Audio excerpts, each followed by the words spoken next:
Hey guys, welcome to The Strong Young Man. Gender identity is a very controversial topic in today's society, and for a good reason. The idea that someone can just arbitrarily change their own gender has the potential to have a massive ripple effect that will tear the social fabric of society in two. It seems as though that I'm on the minority when I say that I believe that enabling people to transition to the opposite gender, or a gender entirely made up, is a dangerous concept which should be eliminated from our society entirely and as soon as possible. I can't believe how ignorant humankind has been to allow this concept to become so pervasive. Why is everyone turning a blind eye to the potential anarchy that could follow? And for what? To not upset people? Who cares about people's feelings when evil is being done to young men and women? The tolerant attitude towards governmental bullshit is exactly what saw 100 million bodies murdered last century. The only thing necessary for the triumph of evil is for good men to do nothing. Most concerningly, the entire state of Western civilization is heading for a path of destruction if this continues. While there are many causes to a societal collapse, one that was observed during the fall of the Roman Empire was a cultural identity crisis. Excessive tolerance, widespread androgyny, and a transition of masculine homosexuality into feminine homosexuality weakened the young men and the empire fell.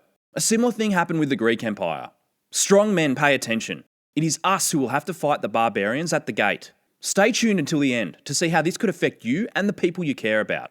Let me take a breath and break this down for you. Gender dysphoria, the distress a person feels due to a mismatch between their gender identity and their sex assigned at birth, was previously and more appropriately labelled gender identity disorder, and it is exactly that. Gender dysphoria is a disorder of the mind, where the disordered have delusions or wishes that they were born with a different gender. This is a sad state of affairs for someone to be so disconnected with their body. These mentally ill patients need help. We should not enable and validate this person to avoid offending them. All it does is send the problem further into the future, where it metastasizes. This does not serve these people well at all, but it also has ramifications for the entire community, which you will soon find out. Firstly, allow me to categorically define a man and a woman. A man is an adult human male, and a male has an XY chromosome pair. A woman is an adult human female, and a female has an XX chromosome pair. These are the only two genders, and this is the only definition we need to distinguish them by. It is the definition that we have used since the beginning of time. In fact, the word gender actually has its roots in the term genus, which bolsters the argument that gender is determined by your genes. In rare cases, humans can be born as XXY, XO, XYY, or as intersex, but they still show a strong correlation to one gender over the other. In any case, these genetic mutations are not part of our normal genetic code. They are outliers, and must be excluded from this context as they are genetic abnormalities. When a human is born with Down syndrome, they have an extra copy of chromosome 21. We realise that this is a genetic abnormality and that humans only have 2 copies of chromosome 21, and that if a human has 3 copies, we identify them as having Down syndrome and offer them the appropriate care. This is no different than with a missing or extra sex chromosome. To alter the definition now, because it suits a handful of deluded, mentally ill patients, is not okay. Western medicine as a whole should never alter biological metrics to suit outliers in order to make them feel comfortable. We should be helping these people and guiding them through a recovery process to enable them to fully discover their sexuality and heal from the past traumas causing these delusions to manifest. For a human to argue that even though they have an XY chromosome pair, they are choosing to identify as having an XX chromosome pair is simply ridiculous. The notion that men are male and women are female is universal. Gender is identically equal to sex in all regards, and it cannot be altered. You can't change your gender because you cannot change your sex chromosomes. It is the same thing as someone wishing to identify as Aboriginal or Torres Strait Islander when they have Chinese heritage. It doesn't make up their genetic code. We haven't been living long enough with this concept to fully understand the consequences of this ideology and the dangerous precedents this movement sets. If you have an issue with what I'm saying, then allow me to explore some concepts with you. Would you permit a female identifying as a male to share a bathroom with other males? We would have to remodel all bathrooms to remove urinals and create more toilets. Would you permit a male identifying as a female to share a swimming pool change room with little girls? There are no cameras in change rooms, and anything could happen. Would you permit a male identifying as a female to be sent to prison with other females? Violence and rape in prisons is high enough as it is.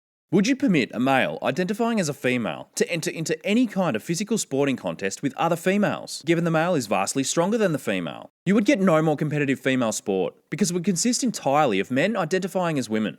On the other side of the coin, would you permit a female identifying as a male to enter into any kind of physical sporting contest with other males? Even with hormone replacement therapy, you cannot possibly equalise the opportunity that the athletes get amongst each other. Testosterone can manifest itself completely differently when comparing equal serum concentrations of exogenous testosterone to equal serum concentrations of endogenous testosterone. Male levels in a woman will actually be so much more potent than male levels in a male due to women having greater androgen sensitivity. Remember, using anabolic steroids is banned by WADA anyway. These are some of the direct, immediate consequences of allowing gender transitioning. If we continue a little further down this path, and we enable changes in how humans can identify, it sets a dangerous precedence for humans to change other biological metrics, such as age, race, species, and any other biological marker that sorts society into relevant sectors. Here is an example of how changing other identities could be dangerous. I'm a 32-year-old man. If I feel as though I'm a young man trapped in an older man's body, could I identify as a 14-year-old boy?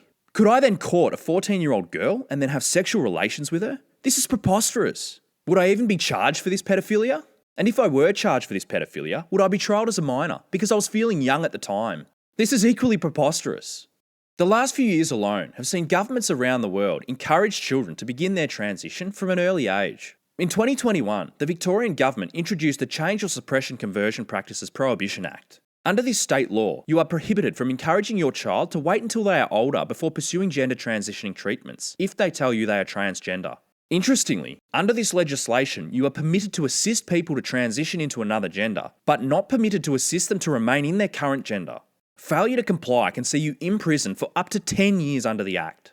I predict that other Western and Commonwealth nations will soon follow this legislation if they haven't already. It's up to parents to protect their children from harm, especially when it's a permanent change to their body. Unfortunately, this new legislation prevents parents from protecting their children from themselves. Children are now able to command doctors prescribe them life-altering medicine based on a feeling, and the parents must facilitate this, and the doctors must comply, or both face imprisonment. Where is the world headed if children can diagnose their own conditions and arbitrarily prescribe themselves hormone replacement therapy that permanently alters their physical makeup? What if a child felt like they had cancer? Could they then demand chemotherapy and take away care from a child with real cancer? Would a doctor be imprisoned for failing to comply? There are so many cascading consequences that are enabled by the precedent this legislation and the entire transgender movement sets. I can already identify many problems with gender transitioning and the emerging liberal attitudes required to support the agenda. Social experiments often produce multiple undesired outcomes that are often overlooked, underestimated, or too complex to predict. If a simple mind like mine can predict cascading implications such as legal pedophilia, child mutilation, and children writing their own prescription drugs, then we have not even begun to understand the dangerous concept of allowing humans to alter biological markers arbitrarily. This movement has exploded astronomically in the last 10 years, which parallels the meteoric rise of social media. Social media is a poison that is corrupting the minds of the youth and leaving them feeling alienated from society. The emerging coping mechanism for those feeling socially isolated in modern times is to discard their current identity and form a new one. Worse still, the agenda being pushed by the intelligentsia is that anyone feeling alienated from society will find salvation, their place in society, just by changing their gender. But statistics prove that this doesn't work. The most thorough follow-up of sex reassigned people, extending over 30 years and conducted in Sweden, where the culture is strongly supportive of the transgendered, documents their lifelong mental unrest. 30 years after surgical reassignment, the suicide rate of those who had undergone sex reassignment surgery rose to 19.1 times that of comparable non-transgender peers. Rather than the youth changing their circumstances or their environment to eliminate the root cause of the alienation, they are buying into this delusion, submitting to the social force, and coping by gender transitioning. This coping mechanism is not new, and is one of many. New coping mechanisms are always being conceived, and existing coping mechanisms wax and wane with the culture and the times. Other popular psychological coping mechanisms of the 21st century include submitting to depression, submitting to anxiety, or submitting to an eating disorder. Understand that your problems must be solved through action, not through submission. Attempting to resolve the problem by submitting to mental delusions will ensure that the problem is never solved, and people will always be suffering. The real way to solve the problem is to identify the root cause and eliminate it. Scientists and engineers utilise this technique to identify points of failure and remove the potential for their future occurrence. This concept was introduced in episode 54 and is used to identify and fix your mistakes, but can also be used to fix anything that inflicts some sort of harm on you that you do not wish to experience again. Understand that the mental anguish felt by people experiencing any kind of mental illness is a biological response that serves to remind people that they have problems that need to be solved. Physical problems, psychological problems, social problems, sexual problems, financial problems, or any other biologically driven essential. Blunting the feelings that manifest from the problem through coping mechanisms, antidepressants, or hormones is akin to administering painkillers to numb the pain of someone trapped in a freezer, rather than helping them get out of the damn freezer. Pain is the body's response to an undesirable situation and should not be suppressed. Pain is good. It means you're alive. Your pain and trauma should be used as a force for good so you can thrust yourself out of the misery and start living. Walt Hayer's leading research in this field has recognised that underneath gender identity disorder lies a comorbid mental illness such as depression, anxiety, schizophrenia, bipolar, etc. In his work with patients, he discovered that every single individual that has transitioned has been able to retrospectively identify the event or moment in time that caused them to not want to be who they are. A former transgender woman himself from 1984 to 1991, Walt discovered that all of the individuals he was speaking with adopted cross-gender behaviour in order to cope with an issue that was happening in their life. This was also the case with New Zealand psychologist John Money, who was one of the first people to consider gender different from sex. As it turns out, John Money suffered severe psychological issues stemming from violent beatings from his alcoholic father.